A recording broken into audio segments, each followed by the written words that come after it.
Please welcome Andrew Ross Sorkin and his guest, CEO and co-founder of Anthropic, Dario Amodei.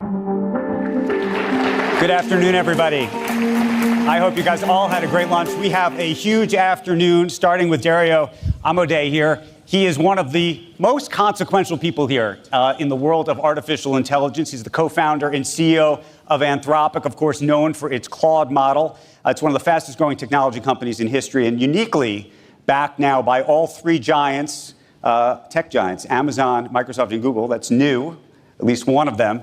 And by the way, he has been at this really longer than most.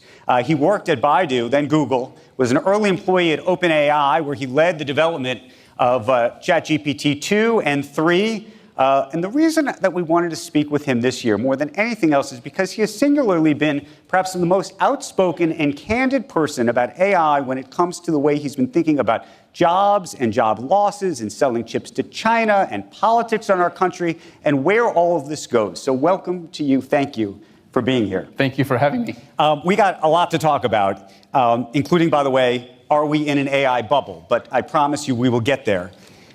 I'll start here, though, which is, I mentioned you were a research scientist back at Baidu, 2014. And if I had sat with you then and said, we're going to sit together in 2025 talking about AI, you would have told me what? What would have been your expectation for what would have happened? So I'll tell you what I am surprised by and what I'm not. I'm not surprised by the economic impacts of the technology, the value that it's creating, the fact that, I walk by any billboard in New York and, it's kind of everything about AI. You thought in 2014 that this would be real by now. In some form that this would be real, that it would be central to the economy, that it would be central to national security, that it would be central to scientific research. I don't think I imagined that I would be leading one of the companies in the space, right? I think that would have been, very surprising to me. I didn't think of that as kind of my role at the time, and the exact way in which things happened, all of the kind of strange lingo we've developed around language models, all of the kind of financialization of it. If you think about the implications of the models becoming as smart and as powerful as they are and scaling in the way that they are, in the way that me and some of my colleagues had predicted, it all makes sense. But I don't think I would have derived it from first principles. Okay, well then let's go straight to the question I said I'd ask at the beginning, because maybe this is the place, thinking about where this goes, and the fact that I didn't think you would say, by the way, that you thought that this is where we were going to be in 2025, because I think even people back then thought this would be a much longer road. But if you're right, do you look at the amount of economic muscle that's being put into this industry right now? I mean, it really does represent potentially almost all of the growth in the United States GDP right now, literally. Yes. That we are in some form of a bubble? Are we overspending? Does the math of all of this make sense? So this is really complicated, and I want to separate out the technological side of it from the economic side of it. On the technological side of it, I feel really solid. I think I'm one of the most bullish people around, and I think it pencils out. On the economic side, I have my concerns where even if the technology is really powerful and fulfills all its promises, I think there may be players in the ecosystem who, if they just make a timing error, if they just get it off by a little bit, bad things could happen. So let me go through both of them. On the technological side, the reason that I'm not, honestly, by the pure technology, not that surprised is myself and some of the people who eventually became my co-founders, we were the first to document the scaling laws of AI, which is you put more compute, you put more data into AI with small modifications. We've seen these things like reasoning models and test time compute. They're all tiny little tweaks. And I've been watching that trend for the last 12 years or so since I joined the field. And the thing that is most striking about all of it is as you train these models in this very simple way, with a few simple modifications, they get better and better at every task under the sun. They get better at coding. They get better at doing science. They get better at biomedicine. They get better at the law. They get better at finance. They get better at materials and manufacturing. And that's just a listing of all the sources of value in our economy. If I just take Anthropic itself, which, because we work so much in the enterprise side, I think we're a good barometer, maybe a purer barometer than the others, which kind of filter through consumers, which kind of have their habits and their use cases. We look at our revenue. It's grown 10x a year, every year for the last 3 years. 0 to 100 million in 2023, 100 million to a billion in 2024, 1 billion to, it's going to land somewhere between 8 and 10 at the end of this year. Will it continue? I don't know, but the technology is driving there and the economic value is coming with it. It will, that trend is going to slow down for sure, but it's still going to be really fast. And so I have this confidence that eventually the economic value is going to be there. But let's just go to this, because there are companies that are spending $100 billion a year more. You're going to be spending 50. You look at what Sam Altman, who was here last year, plans to be spending. These are extraordinary numbers, and this is all a bet, a big bet, that this is going to scale in this way. And my question is there a real way to pencil this out, or is this more of a gut feeling at this point? So so that really gets to the second part of it. And I will describe as transparently as I can. I think there's a real dilemma deriving from uncertainty in how quickly the economic value is going to grow and the lag times on building the data centers that drives it. So I think there's genuine uncertainty, there's genuine dilemma, which we as a company try to manage as responsibly as we can. And then I think there are some players who are YOLOing, who pull the risk dial too far, and I'm very concerned. Who is YOLOing? So that's a question I'm not going to answer. So on the first one, put yourself. We'll come back to that. Put yourself. We won't. Put yourself in the position of Anthropic.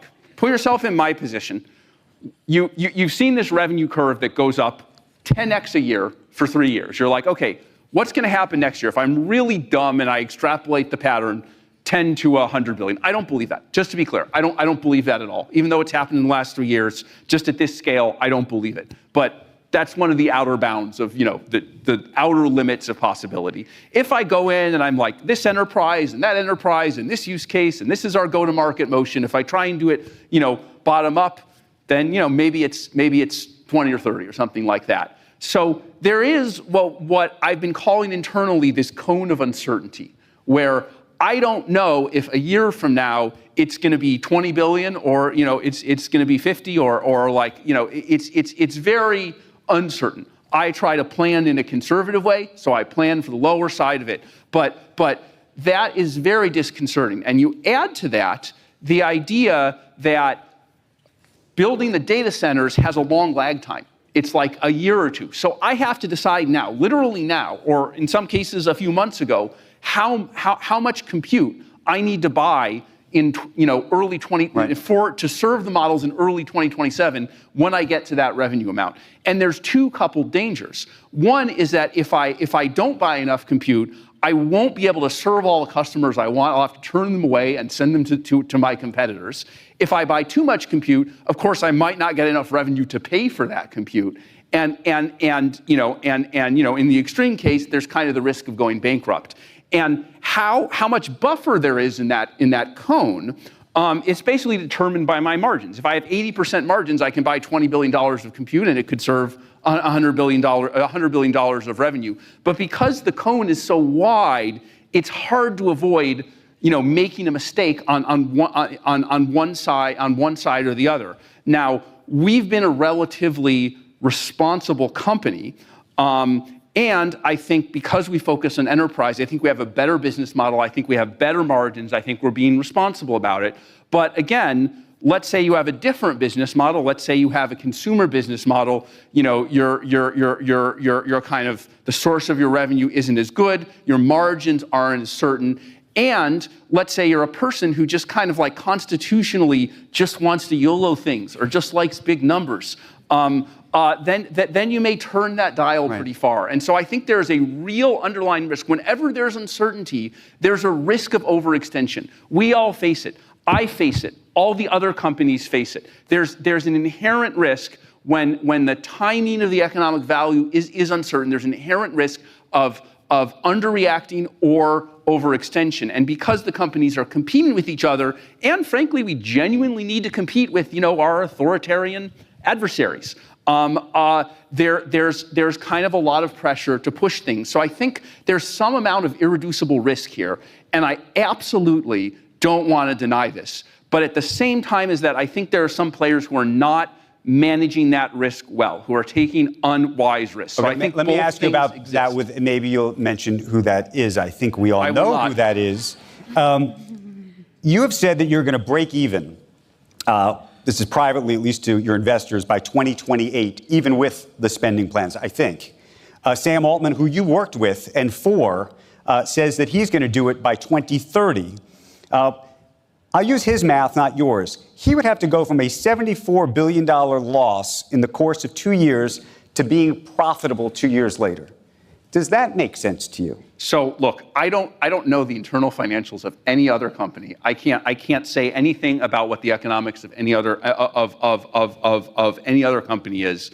I will just go back to our own calculation and the cone of uncertainty where we basically say we want to buy enough compute that we're confident, right, even in the 10th percentile, scenario, like might be in a bad position, but like we think we can pay for it. There's some end of the curve where, things go so badly that, we can't pay that there's always a tail risk. There's not zero, but we're trying to manage that risk well while also buying an amount of compute that allows us to be competitive with the other players. We're very efficient in training. We're very efficient in inference. We have good margins.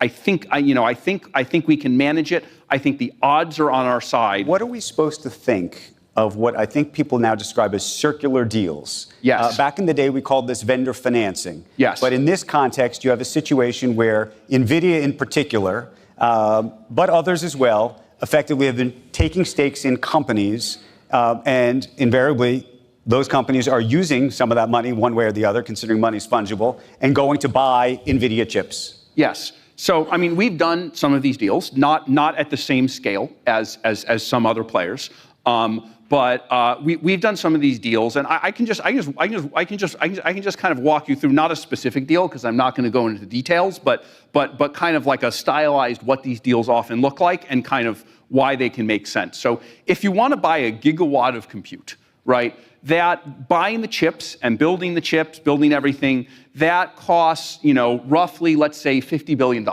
of capital expense to kind of fund that. And you can think of that as the useful lifetime as people argue about it, but maybe it's 5 years. So that's $10 billion for basically for 5 years.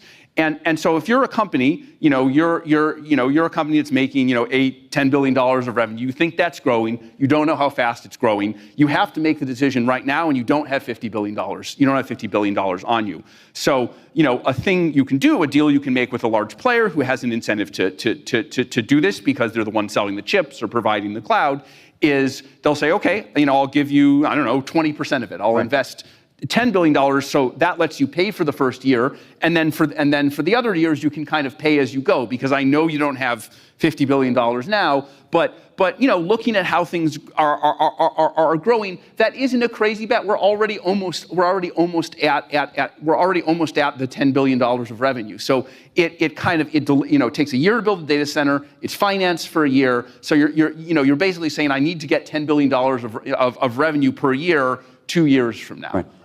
So I don't think there's anything wrong with that. One player has capital and has an interest because they're selling the chips, and the other player is pretty confident they'll have the revenue at the right time, but they don't have $50 billion at hand. So I don't think there's anything inappropriate about that in principle. Now, if you start stacking these where they get to huge amounts of money, and you're saying, by 2027 or 2028, I need to make $200 billion a year, then yeah, you can overextend yourself, of course. Let me ask you, it's all a matter of the size. What I think is one of the key questions behind the math of this entire industry is what's called the depreciation schedule, if you will, for these chips.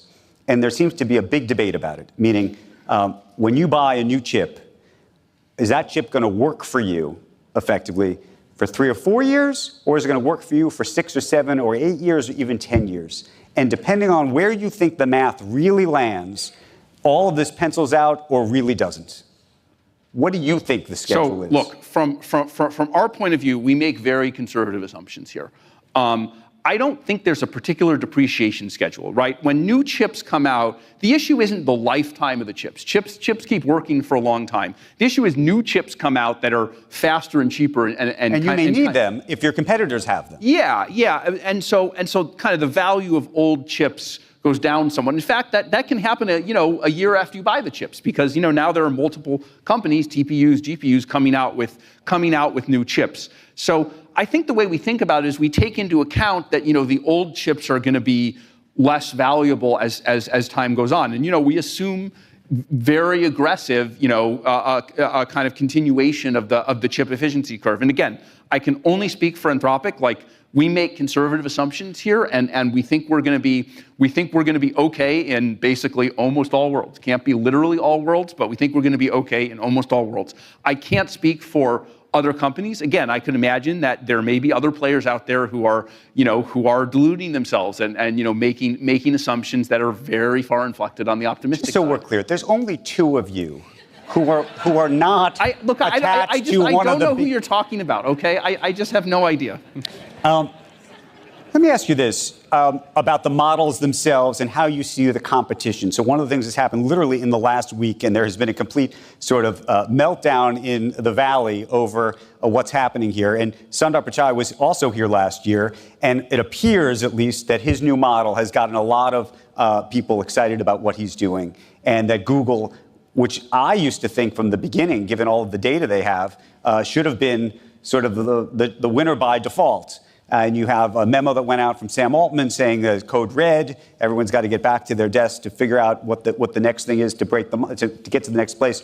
How do you stack rank right now where these models are, and how important do you think it is in any given moment? Yeah, so this is one of the cases where I'm just very grateful that Anthropic is taking a different path, right? On one hand, the path being the enterprise. The path being the enterprise, right? Both of the players that you mentioned, right? Both of these other 2 players are, primarily focused on the consumer. They try and do some enterprise work, but they're fighting in consumer. That is the reason for kind of the code red, the intense fighting, right? It's Google has a search monopoly that they're trying to defend, and the center of what OpenAI is doing is in consumer. So those 2 are fighting it out. For both of them, serving businesses is secondary.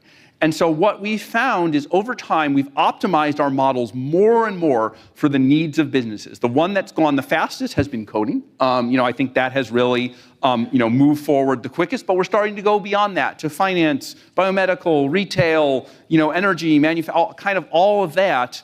And so what we find is that these model wars, as much as our models are like really good, like, the one we released last week, Opus 4.5, is hands down, I think almost everyone thinks the best model for coding. So I think it's very important that we continue to have this model superiority, but there's a way in which we're kind of going in a different direction or on a different dimension. And so we kind of have to worry less about this back and forth. We have a little bit of a privileged position where we can just keep growing and just keep developing our models, and we don't have to do any code reds. But what is the moat around any of these businesses? And when I say that, I assume if Google is as successful as it wants to be, or OpenAI, or Meta, or anybody else who's involved in this, that they think that one day, if we ever get to AGI, that all these models effectively will be able to do what either any of them do, and whether it's is there a moat? Is it the persistent memory? So I use ChatGPT for certain things. It knows me now because I've been asking it different questions. Or do you think people just switch back and forth, whoever's got the latest thing? Yeah, so I can only speak to the enterprise side. What I will say is it is surprising how different the personality and capabilities of the models are if you're building for businesses versus if you're building for consumers. You just focus on different things. You focus less on engagement. You focus more on coding, high intellectual activities, scientific ability, and I don't think it's true that if we got AGI, they would all converge to the same place. Is everyone in this audience converge to the same place? Is everyone in this audience a copy of everyone else because we're all AGI? No, we're all specialized. Specialization exists, it exists alongside general intelligence. And then I think there's all the standard enterprise stuff as well, which is that companies build relationships with you. They get used to using certain models, and we're starting to see that. Like even our API business, which is basically just selling the raw model, you wouldn't think that would be very sticky. Companies have great difficulty switching from one model to another because they have downstream customers who use the model, and they like the current model. And you prompt and interact with the models in different ways, and they have different personalities. It's actually quite hard to switch. So I think there really is a durable business here. One quick AGI question, it's a science question, which is, do you think just the way transformers work today and just compute power alone, from a scalability sense, that is what will get to AGI? Or do you think there's some other ingredient, and maybe this is a technical question, but I'm trying to keep it very, very easy, that has to be included in this, that gets you to some place where this stuff is actually going to really think on its own? No, I think scaling is going to get us there. Again, with small, every once in a while, there will be a small modification, so small you may not even read about it. It's just something going on in the lab. I have been watching these scaling laws for 10 years. So what's your timeline now? There's no one particular point, right? That this is what I've said over. I've never liked these terms, AGI, artificial superintelligence. I don't know what it means. There's just an exponential. Just like we had an exponential with Moore's law, chips getting faster and faster until they could, do any, simple calculation, faster than any human. I think the models are just going to get more and more capable at everything. Every few months, we release a new model, gets better at coding, it gets better at science. Right. Now models are routinely winning, high school math Olympiads. They're moving on to college math Olympiads. They're starting to do new mathematics. For the first time, I've had internal people at Anthropic say, I don't write any code anymore. I don't open up an editor and write code. I just let Claude Code write the first draft, and all I do is edit it.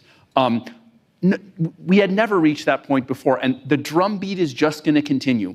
And I don't think there's any privileged point around. There's no point at which the models start to do something different. What we're going to see in the future is just like we've seen in the past, except more so. The models are just going to get more and more intellectually capable, and the revenue is going to keep adding zeros. Let me ask you a couple policy questions. Yes. You have been outspoken. We spoke to the president of Taiwan earlier today. You have been outspoken about the idea that we should not be selling NVIDIA chips, for example, the most advanced chips, to China. By the way, it's interesting that you now have a partnership with NVIDIA. Jensen Huang, who's also been here, was not so happy with you when you made those comments. Do you have a new view on that? My view hasn't changed. So I definitely will say, and this has always been the case, I have an enormous amount of respect for Jensen and for NVIDIA. Jensen is an immigrant who came to the US with nothing. He built the most valuable company in the world. This isn't personal. This is a policy question. This is a question of how best to defend our national security. And there, my view hasn't changed. It's the following, which is, if we go back to my picture of the models getting smarter and smarter as we continue to improve them, a phrase I've used in an essay I wrote a year and a half ago was, eventually the models are going to get to the point where they look like a country of geniuses in a data center. Right. And so once we get to that point, think about what that country of geniuses in a data center can do and which existing country on Earth it's plopped down in. If it's plopped down in an authoritarian country, I feel like they can outsmart us in every way. Intelligence, defense, economic value, R&D, and I worry that they'll be able to oppress their own people, that they'll be able to have a perfect surveillance state. And so I have always felt that we need to have the advantage here, and that this is a national security issue, right? Some people are saying this is they say this is an economic issue, that it's an analogy to like the internet or 5G. We need to diffuse our stack, like we needed to beat Huawei in telecommunications. I don't see it that way. I think we're building a growing and singular capability that has singular national security implications, And democracies need to get there first. It is absolutely an imperative. Do you think it could happen? If we sell these chips to China, that just makes it more likely that they will get there first. It's common sense. Okay, but do you think that could happen here? So we had Alex Karp here earlier, and there has been lots of worries about surveillance here. Talk about it in a democracy. Yes. Right? What is your concern there? I should say, by the way, there was a period of time where you called the president, this was before he was the president, a feudal warlord at one point. So how do you think about the president today, America today, and this idea that AI and surveillance could come together? Yeah. So look, I want to say over and over again I think the tendency to drag this down into being about specific personalities and specific fights, I think, is not helpful here. We should really think at a policy level here, and it's not about one administration. It's not about another administration. We should have principles here, and I think the principle I would give that I think is very important is actually it can happen anywhere, right?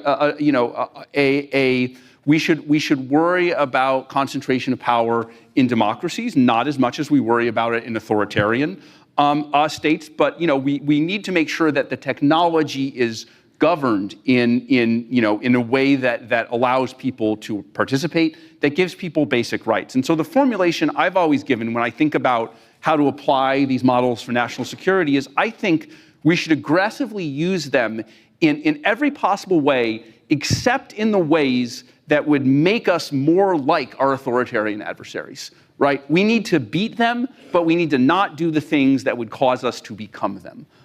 That is the one constraint we should observe. Okay, let me ask you a separate question, and maybe you'll say it's a fight, but you can take it out of the person if you want, which is you have been very vocal about your concerns about the chip issue, but also what could happen to jobs, regulating this technology so it doesn't do bad things or other things like that.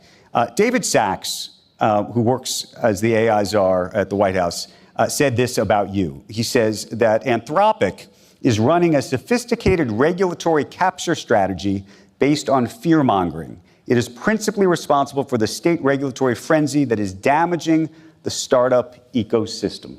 Again, I don't think this should be about specific individuals, right? This isn't about any particular administration. This is about policy questions. I mean, going all the way back to 2016, I've written papers about AI, right, before I even had a company, right? Before there even, could have been a plan around anything like regulatory capture. And by the way, almost all the AI regulation that we've supported has exemptions for small players, right? The main AI bill we supported, SB 53, doesn't even apply at all to startups with under $500 million in revenue. So we've been very careful about this. And, if there's one point, again, I want to say again, I think people should focus on the policy. You can throw out these accusations and they don't match reality at all. They don't match the reality of the bills we've actually supported. They don't match the reality but there are these two worlds right now, which is, by the way, Andreessen Horowitz and others have one super PAC. You guys are building another super PAC to approach regulation of this industry completely differently. And the question is why? What do you see that they don't? So I want to keep this at the policy level. How I see this technology, I am concerned, and I can understand where folks are coming from, but I am concerned that there are some who see this technology as analogous to previous technological revolutions, as being like the internet, as being like telecommunications, where yes, there are some issues, but the market will figure it out, which I think was maybe a more reasonable view in these previous technological revolutions. I think those who are closest to AI don't feel this way. If you poll the actual researchers who work on AI, not investors who invest in some AI application companies, not general tech commentators who think they know something about AI, but the actual people who are building the technology, they're excited about the potential, but they're also worried. They're worried about the national security risks. They're worried about alignment of the models. They're worried about the economic impacts of the models. And for example, the idea that we would put a moratorium on all kind of regulation or all state regulation without a federal, without a federal framework for 10 years. which was attempted in the summer, and I think it was just attempted this last week again, and it failed because it was very unpopular, because even the average person understands that this is a new and powerful technology. And so, I think I am more than, I am maybe the most optimistic about the upsides, right? I wrote this whole essay, Machines of Loving Grace, where I said, AI is going to, extend, it might even extend the human lifespan to 150, 10 years after we get the country of geniuses in the data center, because we'll have a virtual biologist that can make discoveries much faster than we can. That it could drive economic growth to 5 or 10%. I'm incredibly optimistic about the technology. Frankly, much more optimistic than some of people who describe themselves as boosters of the technology. But nothing that powerful doesn't have a significant number of downsides. And we as a society, as a polity, need to think ahead about those downsides. Saying that for 10 years we won't regulate that technology, it's like saying I'm driving a car, I'm going to rip out the steering wheel because I don't need to steer for 10 years. Okay, so here's the question about the downside then. One of the downsides, beyond hacking and everything else that I know you worry about, is jobs. You spoke about it on 60 Minutes recently. But I want to know not just that you think that there's a good chance, and I don't want to put words in your mouth, that it could be, half of all entry-level jobs get lost. I want to know what you think should be done about it. Absolutely. So, I think at the end of the day, I warn about these things not to be a prophet of doom, but because warning about them is the first step towards solving them. And if we don't warn about them, then we'll just kind of blindly walk into the landmine and it'll blow us up. If we warn about them, if we see the landmine, we can walk around it and we can avoid it. So I have been thinking a lot about these ideas. I've been thinking about them inside Anthropic, where Claude is starting to write a lot of our code, and we're thinking about how the jobs change. So I think there's several levels of it that maybe go from short-term to long-term, or just kind of requiring more and more of the resources of society to happen. I think some of it can happen in the private sector and even in our relationships with customers. Every customer we work with has a following trade-off, and it's not either or. They can increase efficiency by basically having AIs do what humans used to do. And there's plenty of that. Things like, insurance claims processing or know your customer, whole workflows that can just be done end-to-end via AI, and I think we'll need a lot less humans for them. It will increase efficiency, it'll save costs, it'll do the same thing for lower cost and much less people needed. But you can also do things where you can create a lot of new value. And even in cases where AI does 90% of the job, not 100%, but 90%, the humans can be 10 times more leveraged, and sometimes you need 10 times more of them to do 100 times what you did before because it's so efficient and valuable. And so encouraging companies to do as much of the second relative to the first. We know they're going to do the first. We're not trying to stop them from doing the first, but if they can do more of the second than the first, maybe more jobs can be created than get Does that mean we need government incentives? Is that a policy? Again, that's level one. Level two is the involvement of the government. I don't see retraining programs as a panacea, but I think we're going to need to do some form of that. Companies are going to do it. Companies are going to have to work with governments to do it. But I do think fiscally at some point the government is going to need to step in. I don't know if that's tax policy, but this world of fast growth, right? We did this report where we said even current models, it looks like they will increase productivity by 1.6% a year. That's almost a doubling of productivity. And the models are getting better and better. So I think we're going to get up to 5% a year, maybe 10% a year. That's a big pie. That's a big pie that we can give out to the people who are not such fortunate beneficiaries, right? If the wealth concentrates, there really is a big pie here. So I think the government is going to need to have some role here.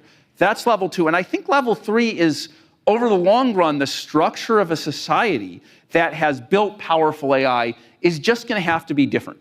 If we go back to John Maynard Keynes, right, economic possibilities for our grandchildren, right? He invented this idea of technological unemployment. He suggested that maybe his grandchildren would only have to work 15 or 20 hours a week, right? That's like a different way of structuring the society. Some people will always want to work, as hard as possible. There'll always be segments of society who want to do that. But, can we have a world where work doesn't, for many people, doesn't need to have the centrality that it does, that people find their locus of meaning elsewhere, or work is about, is about different things. It's more about fulfillment than it is about economic survival. There's so many possibilities here. I think society is flexible, and society can, I'm not suggesting anything top down. I think society needs to restructure itself. We all need to figure out how to operate in the post AGI age. So I think those three levels will go from fast and easy for individual companies to do, to requiring a lot of consensus and very slow to do. But over the years, we're going to need to do all three of these things. Dario, I hope you come back so we can have a conversation as we have to do all of those things to figure out what comes next. I want to thank you for a fantastic conversation. Thank you, Andrew. Thank you so much. Appreciate it.